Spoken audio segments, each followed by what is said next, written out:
Hello everyone, welcome to my YouTube channel Mamta maths tutorial. और आज 12th class में lecture 45 है। आज हम एक्सरसाइज स्टार्ट करेंगे 2.1। इससे पिछले लेक्चर में हमने इस चैप्टर का इनवर्स ट्रिग्नोमेट्रिक फंक्शंस का बेसिक पढ़ा कि किस तरह से हमने इनवर्स ट्रिग्नोमेट्रिक फंक्शंस को इंक्लूड किया, किस तरह से सिंपली हमारे पास जो फंक्शंस थे साइन कॉस ट्रिग्नोमेट्रिक, इनके इनवर्स एग्जिस्ट नहीं करते थे और इनकी डोमेन और रेंज को हमने रिस्ट्रिक्शन देके क्या बना दिया, उनके इनवर्स एग्जिस्ट करवा दिए कि फंक्शन हमारे पास क्या आ गया, 1 1 ऑन 2 आ गया और उनके इनवर्स एग्जिस्ट कर गए। हमने ये पढ़ा। फिर हमने देखा कि sine inverse, cos inverse, tangent inverse और इनके रिवर्स जितने भी आपके पास ट्रिग्नोमेट्रिक फंक्शन के इनवर्स थे उनकी डोमेन और रेंज के बारे में पढ़ा। अब हम स्टार्ट करते हैं एक्सरसाइज 2.1। क्या करना है, find the principal values of the following. आपको कुछ एक क्वेश्चंस हैं, उनमें क्या निकालना है, सबकी प्रिंसिपल वैल्यू निकालनी है, मतलब उनकी प्रिंसिपल ब्रांच में वैल्यू निकालनी है। ठीक है, फर्स्ट क्या है, साइन इनवर्स -1/2। तो हमने साइन इनवर्स -1/2 को हमने क्या मान लिया, थीटा मान लिया, जहाँ पे थीटा क्या है, प्रिंसिपल वैल्यू है। अब साइन इनवर्स है, दूसरी साइड जाएगा तो ये क्या बन जाएगा, sine theta -1/2। Sine theta as it is minus as it is 1/2 ये वैल्यू किस पे होती है, 30 पे होती है। और 30 को हम लिख सकते हैं π/6, क्योंकि पाई का मतलब क्या है, 180। तो ये आ गया sine theta equal to minus sine π/6। ठीक है, अब हम क्या करेंगे, हम एक फॉर्मूला लगाएंगे। क्यों, क्योंकि हमें ये साइन हटाना है। हमें जब थीटा की वैल्यू निकालनी है मतलब हमारा ये साइन हटना चाहिए। ठीक है, तो यहाँ पे हम साइन से साइन कैंसिल आउट कर देंगे या फिर साइन इनवर्स से साइन कैंसिल आउट कर देंगे। कब, बट पहले ही माइनस का साइन हमें दिक्कत कर रहा है, तो हमने एक फॉर्मूला लगाया क्या, कि माइनस का साइन एक्स किसके इक्वल होता है, साइन माइनस का एक्स होता है। इस माइनस के साइन को हम अंदर ले जा सकते हैं, तो इस माइनस के साइन को हमने क्या किया, अंदर लेके। अब साइन से साइन कैंसिल आउट हो जाएगा और थीटा हमारे पास क्या आ गया, -π/6 आ गया। ठीक है, और ये कैंसिल आउट कब हो जाते हैं, ये कैंसिल आउट तभी होते हैं जब आपके पास ये वैल्यू उसकी रेंज में आती है। किसकी, प्रिंसिपल वैल्यू ब्रांच की रेंज में आती है। थीटा वही तो था, प्रिंसिपल वैल्यू था।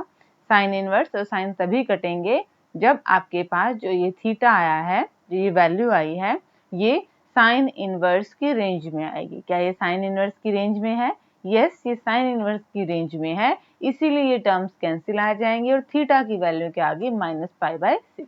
हमें थीटा की वैल्यू ही निकालनी थी। हेयर ये -π/6 बिलोंग कर रहा है, तो ये आपके पास क्या है, प्रिंसिपल वैल्यू आ गई -π/6। ये तो बिलोंग कर रहा है। अगर ये नहीं कर रहा तो हम इसे कराएंगे। आगे कोई क्वेश्चन आएगा तो फिर उसमें बताएंगे कि किस तरह से हम इसको बिलोंग करवाएंगे।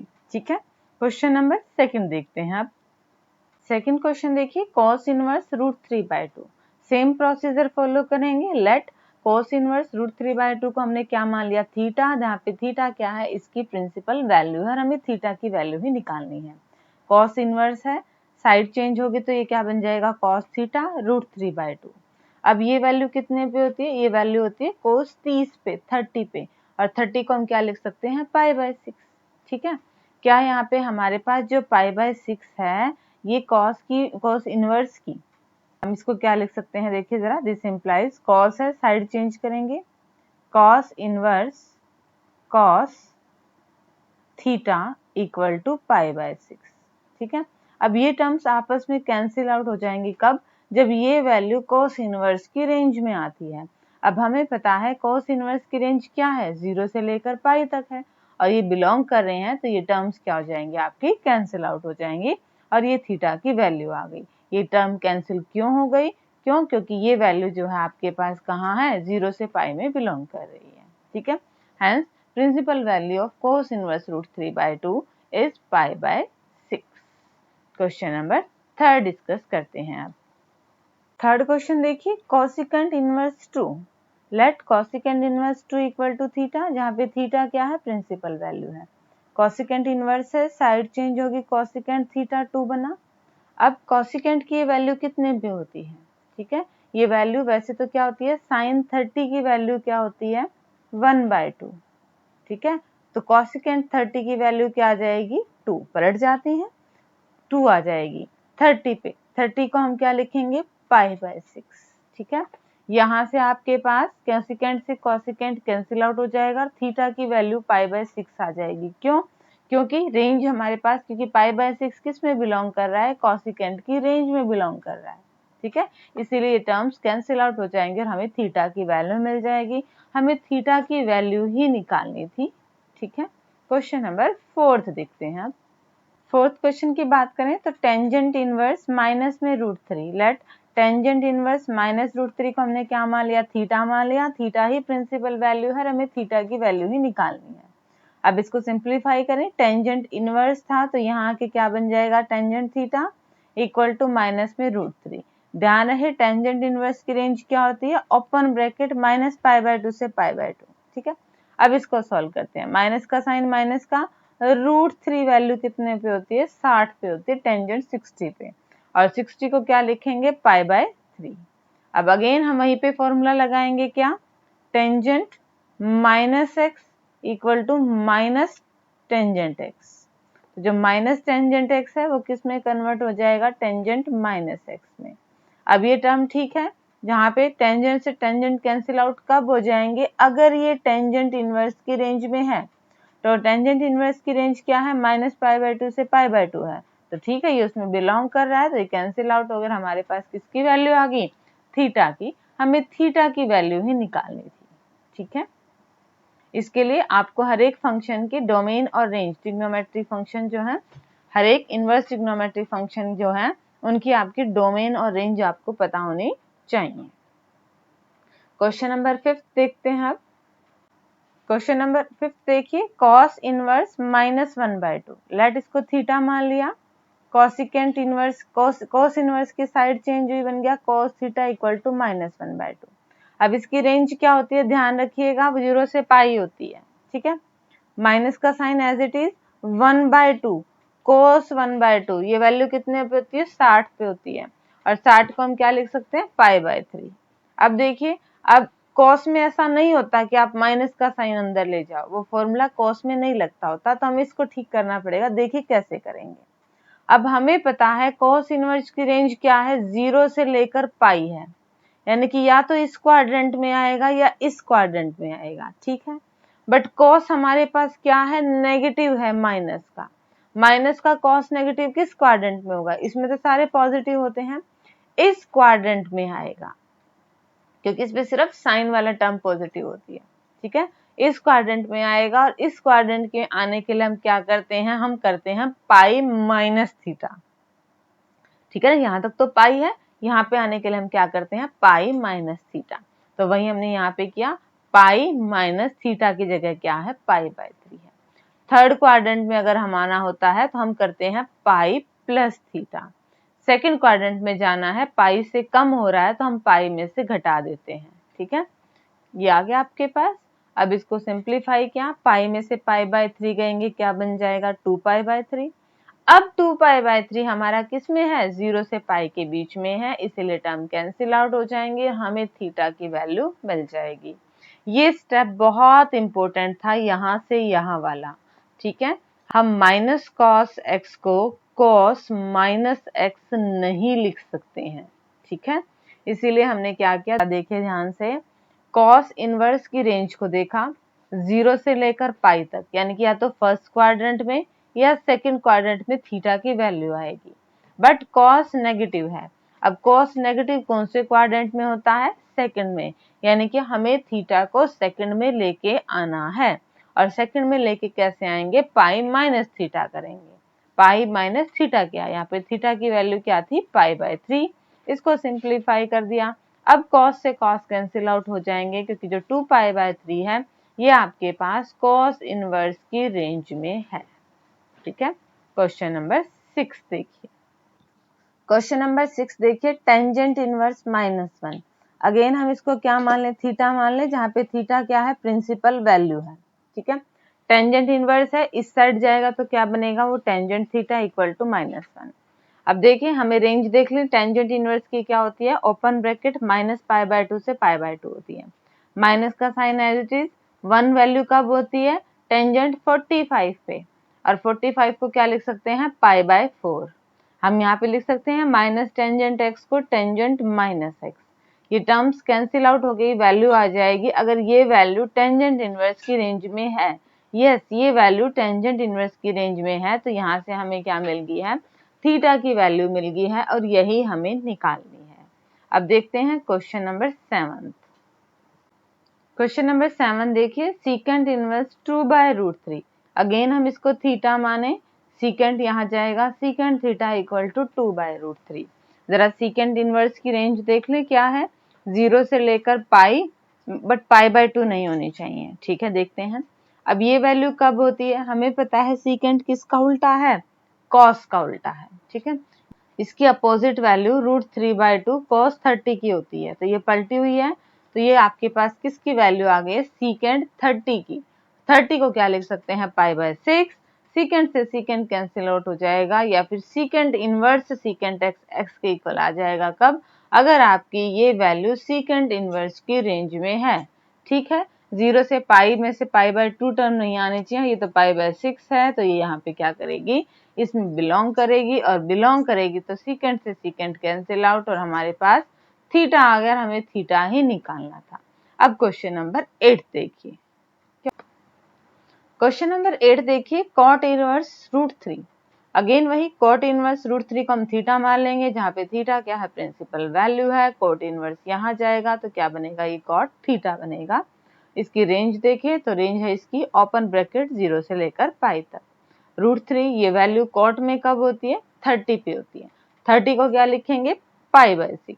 कॉट से कॉट कैंसिल आउट हो जाएगा और ये वैल्यू ही पाई/6 आ जाएगी कब, अगर ये कॉट इनवर्स की रेंज में है। कॉट इनवर्स की रेंज क्या है, 0 से पाई, उसमें बिलोंग कर रही है, तो कॉट से कॉट इनवर्स कैंसिल आउट और हमारे पास क्या आ गया, थीटा की वैल्यू आ गई और हमें यही वैल्यू निकालनी थी। ठीक है, अब देखते हैं क्वेश्चन नंबर 9। क्वेश्चन नंबर 9 देखिए, कॉस इनवर्स -1/√2। हमने इसको क्या मान लिया, थीटा मान लिया, जहाँ पे थीटा क्या है, प्रिंसिपल वैल्यू है। कॉस इनवर्स है, साइड चेंज होगी तो क्या बन गया, ये कॉस थीटा इक्वल टू -1/√2। जरा कॉस इनवर्स की देख लें, प्रिंसिपल वैल्यू क्या है, 0 और पाई क्लोज ब्रैकेट है। अब इसको सिंप्लीफाई करते हैं, -1/√2 ये वैल्यू कितने पे होती है, 45 डिग्री पे होती है, यानी कि पाई/4 पे होती है, माइनस कॉस पाई/4। अगेन हम कोस -पाई/4 इसे नहीं लिख सकते, हमें कॉस की रेंज देखनी है, 0 से पाई के बीच में, या तो फर्स्ट क्वाड्रेंट में है या सेकंड क्वाड्रेंट में है। ठीक है, बट हमारे पास क्या है, कॉस नेगेटिव है, दोनों में से कॉस नेगेटिव कहाँ पड़ता है, सेकंड क्वाड्रेंट में पड़ता है, और सेकंड क्वाड्रेंट के लिए हमने क्या करना पड़ेगा, पाई माइनस करना पड़ेगा। ठीक है, तो हमने पाई में से पाई/4 माइनस कर दिया, ये घटाएंगे तो क्या बन गया, 3 पाई/4। अब यहाँ पे क्या हो जाएगा, कॉस से कॉस कैंसिल आउट हो जाएगा, क्यों, क्योंकि ये हमारी कौन सी है, रेंज में बिलोंग कर रही है, 0 से पाई। अब देखते हैं क्वेश्चन नंबर 10। क्वेश्चन नंबर 10 देखिए, कोसिकेंट इनवर्स माइनस में √2। अब इसको क्या मान ले, थीटा मान ले, कोसिकेंट इनवर्स है, इधर जाएगा, क्या बनेगा, cos theta equal to -√2। Cosecant inverse की रेंज देखें कितनी आ रही है, -पाई/2 से पाई/2 आ रही है, बट 0 इंक्लूड नहीं होना चाहिए। अब √2 ये वैल्यू कितनी पे होती है, sin 45 पे होती है, और हमें पता है कोसिकेंट इसका अपोजिट होता है, तो 45 को हम क्या लिख सकते हैं, पाई/4, तो माइनस कोसिकेंट पाई/4। ठीक है, कोसिकेंट में ये वैल्यू होती है, साइन में है तो साइन के अपोजिट में भी है, कि माइनस का साइन बाहर है तो इसे अंदर ले जाएंगे, और जैसे ही अंदर ले जाएंगे हमारे कोसिकेंट से कोसिकेंट कैंसिल आउट हो जाएगा, और थीटा की वैल्यू क्या आ गई है, -पाई/4। ठीक है, ये रेंज में है, इसलिए हमने ये प्रोसीजर को फॉलो किया। क्वेश्चन नंबर 11 देखिए, find the values of the following, tangent inverse 1 plus cos inverse -1/2 plus sign inverse -1/2। आपको इसकी वैल्यू निकालनी है। ठीक है, अब डायरेक्ट नहीं करेंगे, अभी तक जो क्वेश्चन आ रहे थे उसमें 1, 2 और 3 क्वेश्चंस को एक साथ मिला के उसने पूछ लिया। तो कैसे करेंगे, 1 बाय 1 सॉल्व करते हैं। टेंजेंट इनवर्स 1 को मान लिया θ1, यहाँ जाएगा टेंजेंट θ1 इक्वल टू 1, और ये 1 वैल्यू कितने पे होती है, 45 डिग्री। 45 को क्या लिख सकते हैं, पाई/4। अब ये टर्म कैंसिल आउट हो जाएंगी, अगर पाई/4 आपका रेंज में है, यस, π/4 हमारे पास प्रिंसिपल वैल्यू रेंज में है, तो ये कैंसिल आउट हो गया, हमारे पास θ1 की वैल्यू आ गई। Next, let cos inverse -1/2 equal to θ2। यहाँ पे जाएगा cos θ2 की वैल्यू क्या आ रही है, -1/2। अब 1/2 cos कितने पे होती है, ये होती है cos 60 पे। 60 को क्या लिख सकते हैं, π/3, क्योंकि पाई की वैल्यू कितनी होती है हमारे पास, 180, 180 डिग्री। ठीक है, तो ये आ गया आपके पास। अब क्या किया, माइनस में cos π/3, अगेन वही cos की रेंज क्या है, cos इनवर्स की 0 से पाई के बीच में, और ये नेगेटिव है। नेगेटिव किस क्वाड्रेंट में होगा, सेकंड में ही होगा। फर्स्ट में तो ऑल पॉजिटिव होते हैं ना, सेकंड में क्या आएगा आपके पास, नेगेटिव आएगा। और सेकंड के लिए हम क्या करेंगे, पाई माइनस थीटा कर देंगे। π/3 था तो इसको पाई में से माइनस कर दिया, क्या आ गया आपके पास, ये 2π/3। अब ये टर्म कैंसिल हो जाएंगी कब, अगर 2π/3 आपकी कोस इनवर्स की रेंज में है। Yes, it is in the range of cos, ये 0 से पाई के बीच में है, इसलिए कैंसिल आउट हो जाएंगे। हमारे पास किसकी वैल्यू आ गई, θ2 की। हमने θ1 निकाल लिया, θ2 निकाल लिया, और अब निकालेंगे θ3। और एक फंक्शन दे रखा है साइन इनवर्स -1/2। देखिए जरा, साइन इनवर्स -1/2 को θ3 मान लिया, साइन इनवर्स से यहाँ गया तो साइन θ3 इक्वल टू -1/2। 1/2 कितने पे होती है, 30 पे होती है, 30 को क्या लिख सकते हैं, π/6 लिख सकते हैं, माइनस का साइन है। तो हम यहाँ पे लगा रहे हैं क्या, minus sine x equal to sine -x। ठीक है, अब साइन से साइन कैंसिल आउट होगा, अगर ये आपके साइन इनवर्स की रेंज में है। यस, ये आपके पास क्या है, साइन इनवर्स की रेंज में है, तो साइन से साइन कट जाएगा, θ3 की वैल्यू क्या आ गई है, -π/6। अब आपके पास 3 टर्म थी और तीनों की वैल्यू आ चुकी है। अब जिस वैल्यू रखेंगे और एलसीएम लेंगे, सिंप्लीफिकेशन करेंगे और हम हमारे आंसर तक पहुंच जाएंगे। स्टेटमेंट क्या थी हमारे पास, tangent inverse 1, cos inverse -1/2, sine inverse -1/2। हमने अलग अलग करके तीनों की वैल्यू निकाली, अब सीधा एलसीएम लेकर सोल्व किया और हमारा आंसर आ गया। क्वेश्चन नंबर 12 देखिए, क्वेश्चन नंबर 12 में भी 2 पार्ट है, 1 बाय 1 इनको सोल्व करेंगे, फिर वैल्यू पुट करेंगे। इसको θ1 मान लिया तो cos θ1 क्या आ गया, 1/2। अब cos की वैल्यू 1/2 कब होती है, 60 पे होती है, तो इसको क्या लिख दिया, cos π/3। cos से cos कैंसिल आउट हो जाएगा, θ1 π/3 आ जाएगा कब, जब आपके पास ये इसकी cos इनवर्स की रेंज में होगा, जब आपके पास ये 0 से पाई के बीच में होगा। π/3 है हमारे पास 0 और पाई के बीच में, इसलिए टर्म कैंसिल आउट हो गई और ये हमारे आंसर मिल गया। अब दूसरा पार्ट करते हैं,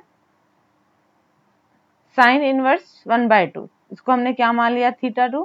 सेम प्रोसीजर करेंगे जो अभी किया था cos इनवर्स वाले फंक्शन में।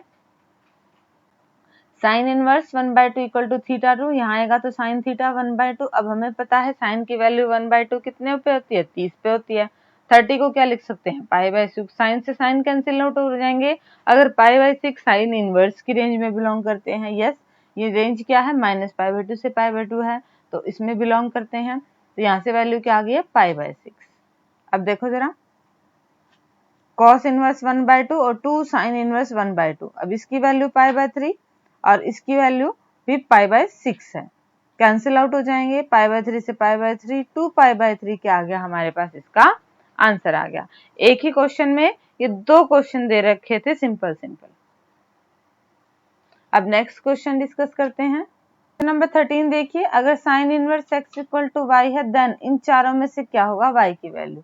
हमें सीधा ही पता है साइन इनवर्स x की वैल्यू y होगी, तो y आपके पास क्या आएगा, साइन इनवर्स की रेंज में -π/2 से π/2 के बीच में है, इसलिए ये ऑप्शन बी आपका क्या है, करेक्ट ऑप्शन है। और अब देखते हैं आज के लेक्चर का लास्ट सम।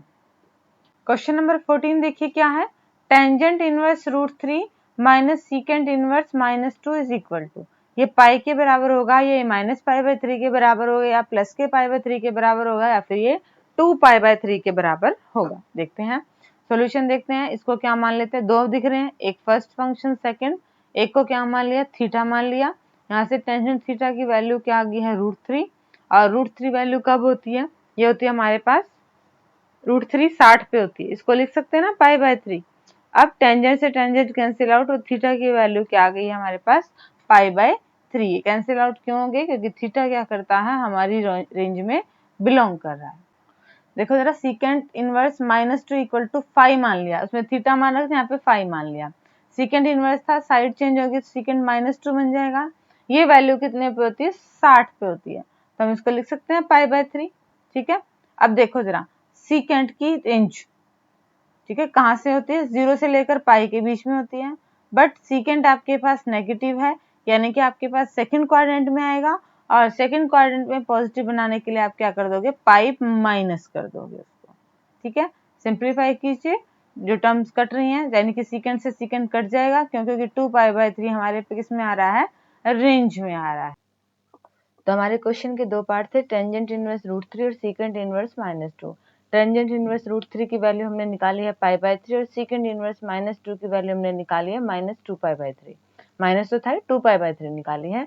टेकिंग एलसीएम हमारा क्या है? -π/3, और चारों ऑप्शंस में देखेंगे तो ऑप्शन बी आपका क्या है? करेक्ट ऑप्शन है। ठीक है, इस तरह से हमारे क्वेश्चन में क्या थे? दो पार्ट थे। पहले हमने फर्स्ट पार्ट को सोल्व किया और सेकंड पार्ट को सेपरेटली सोल्व किया, और बाद में उनको क्या कर दिया? कंबाइन कर दिया। होप कि बेटा आपको आज के लेक्चर के क्वेश्चन अच्छे से समझ में आए होंगे।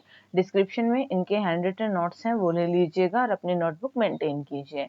आगे सिलेबस करने के लिए मेरे चैनल से जुड़े रहिए। इसे लाइक कीजिए, शेयर कीजिए, सब्सक्राइब कीजिए। Thank you.